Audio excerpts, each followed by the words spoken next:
Welcome to Gajali of Prudent Media.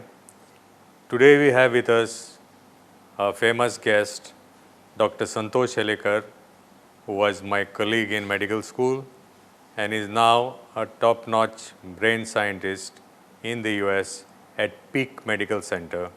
He heads a new division which has been coined by him, oncomagnetics, which he will talk to you in detail. And he is head of the oncomagnetics research division at Peak Center. So Helekar, over to you. So tell us something about what you're doing now. Namaskar. Hello. Good to see you, Bossuet. It's been a long time. We have not seen each other. Yeah. So my research right now has to do with a device that we developed.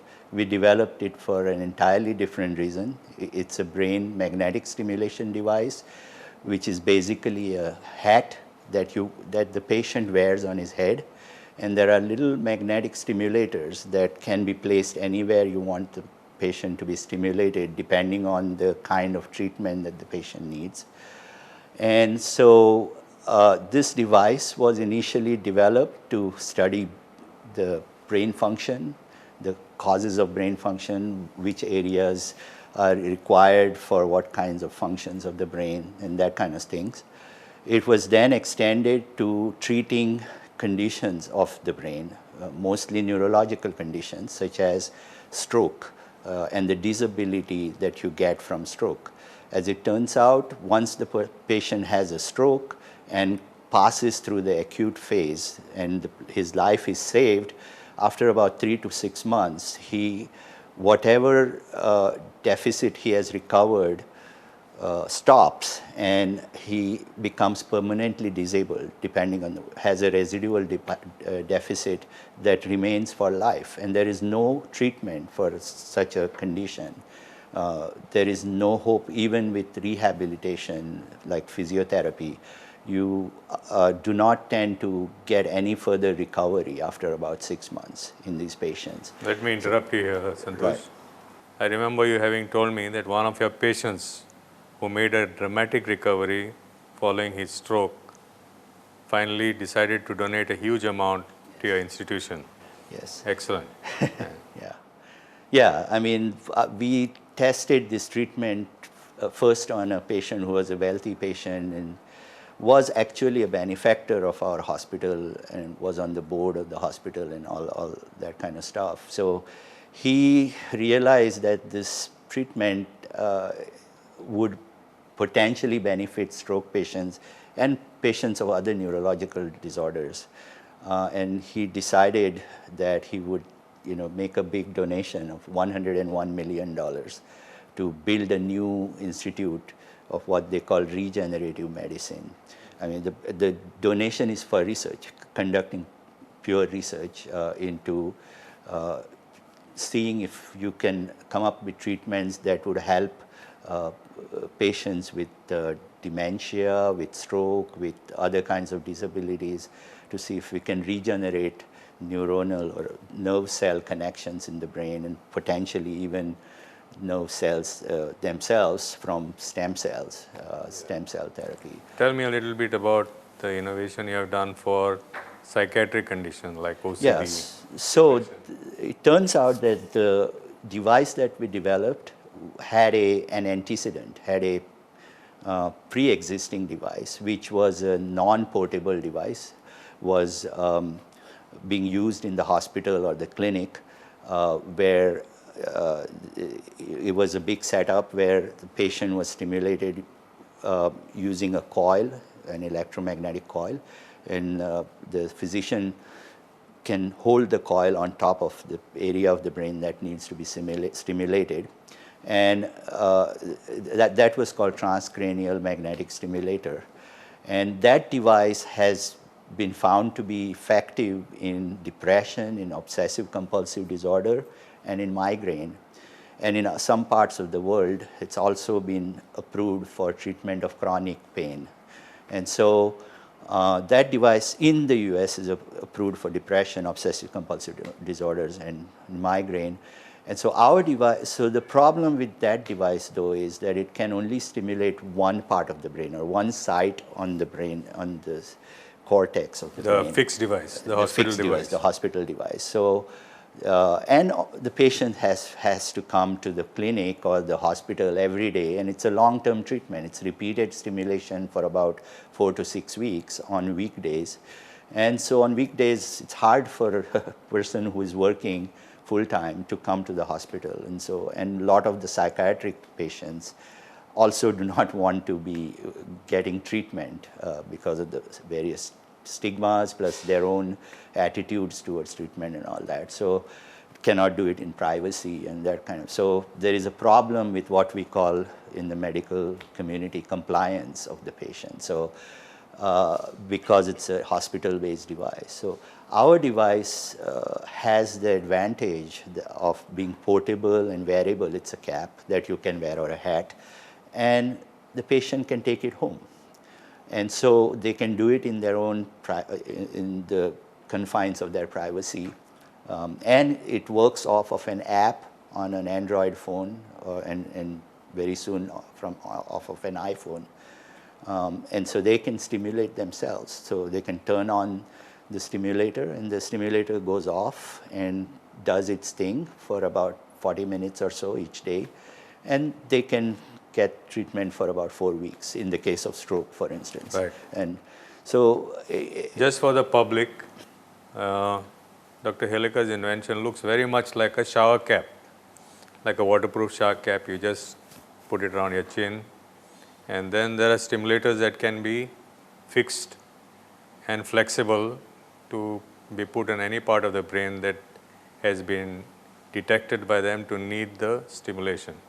So it is a very nice device, very patient friendly, very portable, and very, reproducible.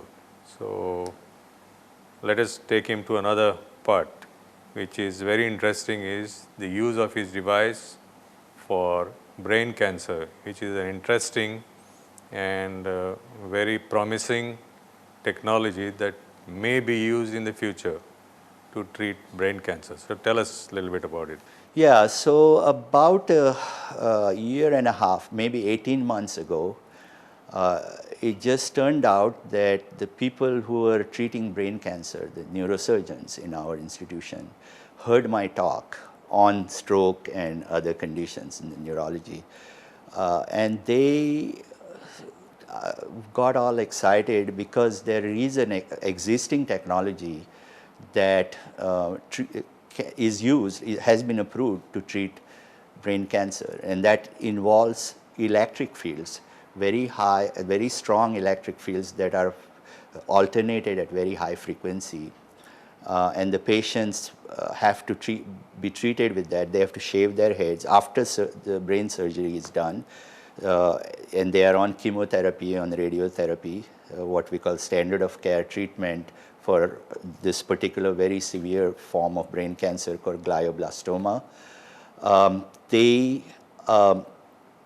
shave the head of the patient and stick electrodes on top of the head, and then stimulate the patient for about 18 to 20 hours each day for life of the patient. And these patients usually die, most of them on an average die within 15 to 16 months. And with this kind of added treatment, what we call adjuvant treatment, in addition to the existing radiation therapy and chemotherapy, it turned out that the patients survived for 4 more months on an average. And so that treatment was approved, and the neurosurgeons knew about this and were using this treatment. And so they wondered whether my type of treatment, which is wearable and doesn't require shaving of the head and sticking of electrodes on the head, they wondered whether my magnetic field treatment could be somehow used for the same purpose and would be similarly effective. And so they said that they would be willing to collaborate with me and test whether that is the case. And we have been collaborating now for about 18 months or so, and we find that we can kill cancer cells in a dish the cancer cells derived from the patients who have had the tumor taken out of them. We can kill the cancer cells while sparing normal cells. So the treatment that we give to the cancer cells cannot kill normal cells. And even if we jack the treatment up even further, the normal cells survive. That is very interesting because there are very few treatments in cancer that are related to only killing the target. Yes. Everything else gets killed in the most therapies. But surprisingly, your thing seems to be target driven, and the outcome should be good if it works. Yeah, so we are hopeful that as we move forward, we have to conduct studies in mice that have tumors or that have tumors implanted from the patients, what are called xenografts from the patient. Hybridomas. Yeah, so not necessarily hybrid. I mean, we take tumors from the patient, grown outside in a culture dish, and then implant them, those cells in a mouse, and the cells grows, either in the brain or under the skin. And we want to know if our treatment first works on mice, and also the treatment, by the way, I mean, we had to modify the protocol of our treatment. It's not the same protocol as we use for neurological and psychiatric condition. It's a special protocol. We had to modify our device to do that. And so we want to know if that is safe in mice first, and then we'll move on within the next 6 to 8 months, we will move on to actual patients, those who have no hope pretty much. They've tried all kinds of treatments and are still having a recurrence of their tumor or something, and then we would test them and see if we are able to prolong their life. In our case, the treatment would not have to be given for 18 to 20 hours each day. Right. It would have maximally might be for about 3 to 4 hours, but we are hoping that we can give a 2-hour treatment each day and give it for as long as the patient lives, or for up to 5 years, whichever is longer, pretty much. And the great thing is there are no side effects. Yes, so we know from the stroke trial, we have conducted a stroke trial using the same device and haven't found any device-related adverse effect. Yeah, and we have tested this in what's called placebo control. That means patients who are receiving just an innocuous treatment that they cannot distinguish from the real treatment, and compared that with the patients who have got real treatment and found that in fact there were more unrelated adverse events, side effects in the placebo group rather than the treated group. And that's just by chance, by the way, so it has nothing to do with the device itself. And so there is no serious adverse or side effect anticipated based on based on our understanding of how this device works. I can foresee if Dr. Helekar's device works, there would be a spin-off in other tumors, probably in a whole body, field radiation, or possibly where small localized tumors are there, instead of using those waves on the brain, probably you could use the electromagnetic fields, for example, on a breast tumor, for example, on a kidney tumor, or things like that. Yeah, so we are anticipating, even though to start with for the brain it's a hat or a cap, in the case of a breast, we would have a bra with these stimulators attached to it. In the case of pancreas, we'll have a belt around the abdominal region. Wherever you want it. I mean, even if it's a limb, we could have a belt around the limb that has a cancer. There are very serious, there's a very serious form of brain tumor called DIPG, diffuse intrinsic pontine glioma, which is common, I mean not common, it's a rare tumor, but it happens in children. And that tumor is so aggressive that all of the patients that have got the tumor do not live beyond 2 years, and most of them die within 6 months. And there is no available treatment currently for this tumor. Even radiation therapy does not work very well. And the tumor is in the stalk, the brain stem, the stalk that holds the big brain afloat. And so it's very hard to, you cannot remove it, it's all spreads throughout the brainstem.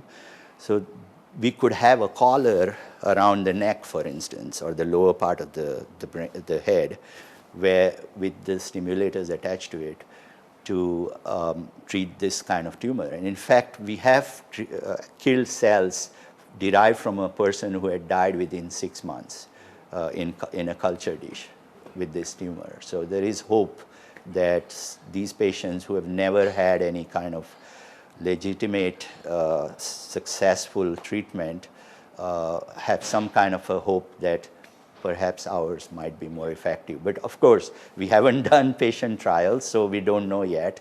So even though there is hopes of people have been dashed, drugs. My take on it is, I mean, I hope everything works, but my take is many times things what work on a Petri dish may not work in vivo in the patient. But then there is always a ray of hope, like you said, the cells explode in their magnetic stimulation.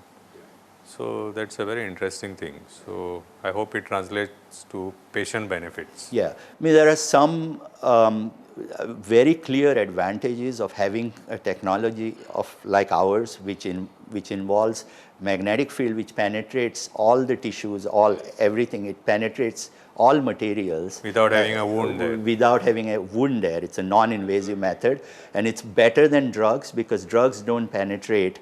They don't.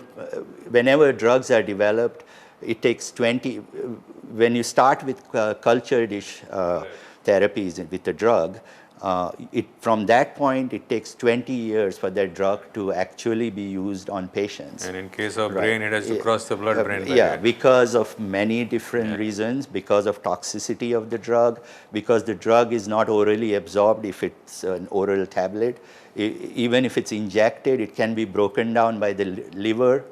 It does not penetrate the barrier between the blood and the brain. It does not penetrate into the interior of the tumor because the tumor cells are kind of closely, very well packed together and doesn't allow, even though they have high blood supply, the drug, there are problems with toxicity, can cause kidney damage and can cause liver damage, all kinds of things that those kinds of issues don't arise for our treatment because it's just a magnetic field that we have developed to be deployed in a particular way, in particular pattern, particular frequencies, particular timings that somehow, by our luck, have worked on cancer cells and killed them. So. And we have been able to work out all the detailed mechanism as to how the drug acts on the cell, on the cancer cell. So there is that issue. One of the biggest things in therapy in general is you need to have a proven scientific rationale underlying your treatment. It's not enough to just say that, okay, I give this drug or this treatment and the patient becomes fine. You have to know exactly what's going on. And fortunately, we have been able to figure out exactly what's going on with our treatment. Right. So that's it, viewers. I'm sure that in the future, Dr. Helekar is going to come and give us the test results of his clinical study, which I'm sure will raise your hopes, and maybe someday he'll have a cure for whatever we are striving for so many years against the big cancer. Thank you. Thank you. Just to say one little caveat, this is not a cure for cancer.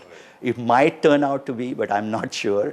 Most likely it's not going to be. It's going to be another new treatment for cancer if it works. And so take it with a grain of salt. Right.